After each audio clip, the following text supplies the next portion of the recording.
دا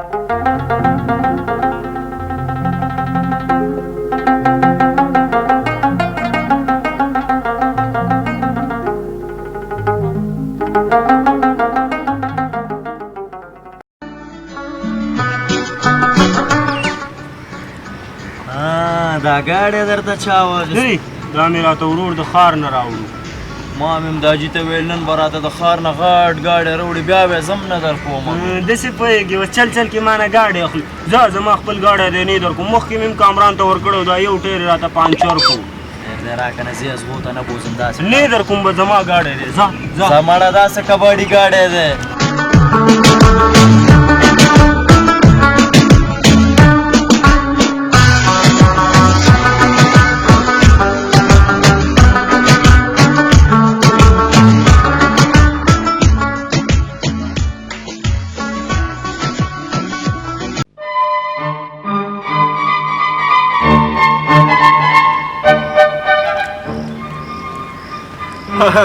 ګاډی دې خراب شو.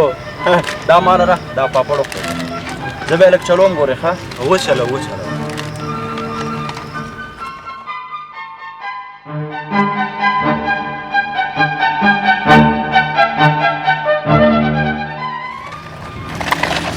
راکه ما ته مې خپل ګاډی راکه بس.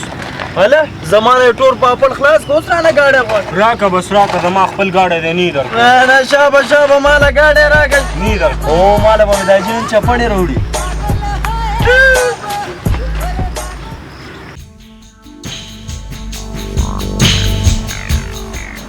اوه دا خو مې ورور رالی. ولا که څه کېدل د شابه زه کور د شابه لالا ته چېرته ځې؟ زه ځمه زما دلته لږ مخکې کار دی او ته شابه زه کور ده. لالا زم در سره ځم. نه نه نه نه شابه زه ته کور ده زه شابه. نه نه لالا ما هم ځان سره بوځه. ښه زه شابه راځه خو هلته به ورانې نه کې ښه که نه.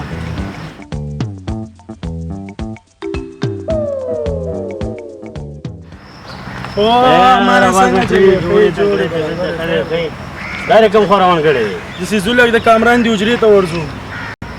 دا دې څه کېږي؟ دا مې ورور دی که نه ورور خو ماشاءالله ډېر هوښیار دی. ګوره ورته ماما ته ووایه خره خره بیا ورته ووایه خره خره.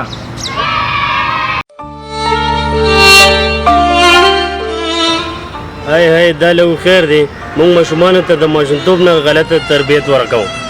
ته چې ورته وایې د کاکا یا د ماما ته خر ووایه د دې په ځای ورته ولې داسې نه وایې چې بچی کلمه ووایه استغفرالله ووایه. ولې ورته داسې وایې چې د کاکا یا د ماما ته خر ووایه؟ دا خو ماشوم نه دی چې ته څه وایې دا مني. بیا موږ ولې د ماشومانو له غلط تربیت ورکوو؟ بس الله دې تا ته د نیکۍ هدایت وکړي.